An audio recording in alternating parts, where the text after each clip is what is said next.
in the choir loft at the back of the church with his rifle, a scoped Remington Model 700 in 30-06. He'd sighted it in along a dirt track west of town, zeroed at exactly 60 yards, the distance he'd be shooting across the Plaza de Arboles. There was no problem making the shot. If all you wanted was that Izzy Cohn make a 60-yard shot with a scoped Remington 700, you could specify which shirt button you wanted the slug to punch through. Not that everything was perfect. The moron who'd bought the gun apparently thought that bigger was better, so Izzy would be shooting at 60 yards through an 8-power scope, and about all he could see was a shirt button. He would have preferred no magnification at all, or an adjustable 2 to 6 power scope to give him a little room around the crosshairs. But he didn't have that, and would have to make do. The problem with the scope was exacerbated by the humidity in the loft.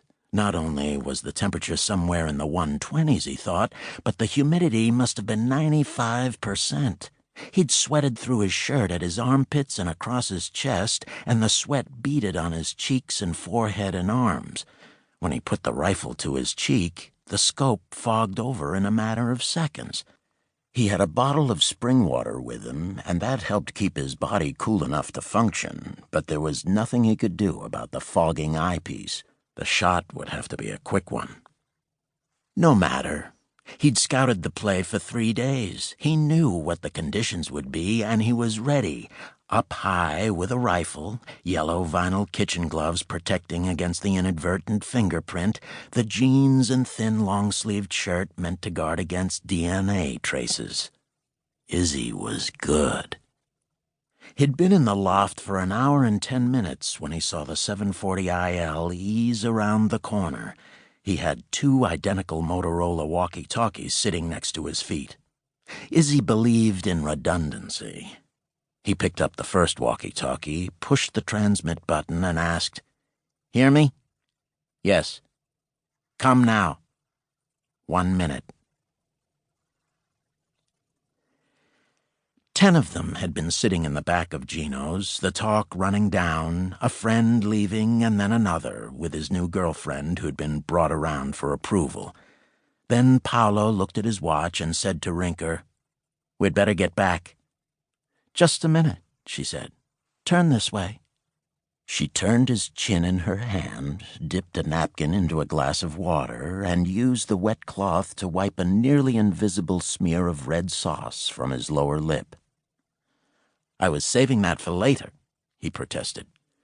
"I couldn't send you back that way," she said. "Your mother would kill me."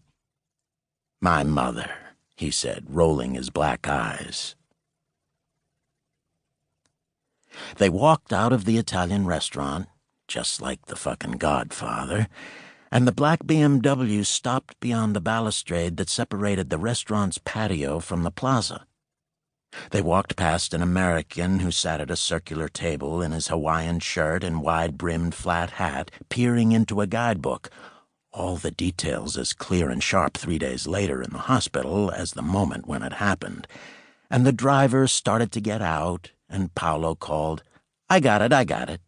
And Rinker reached for the door handle, but Paolo beat her to it, stepping in front of her in that last little quarter second of life.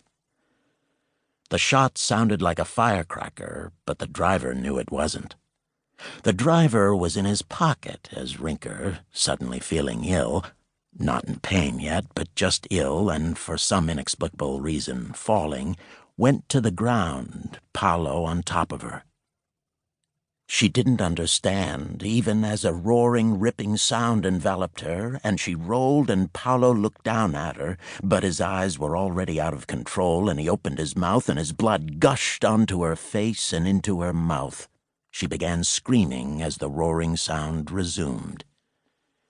She rolled and pushed Paolo down on the cobbles and turned his head to keep him from drowning in his own blood, and began screaming at the driver, Paolo! Paolo! Paolo! The driver looked at her, everything slow-moving. She saw the boxy black steel weapon in his hand, a gun like she hadn't seen before.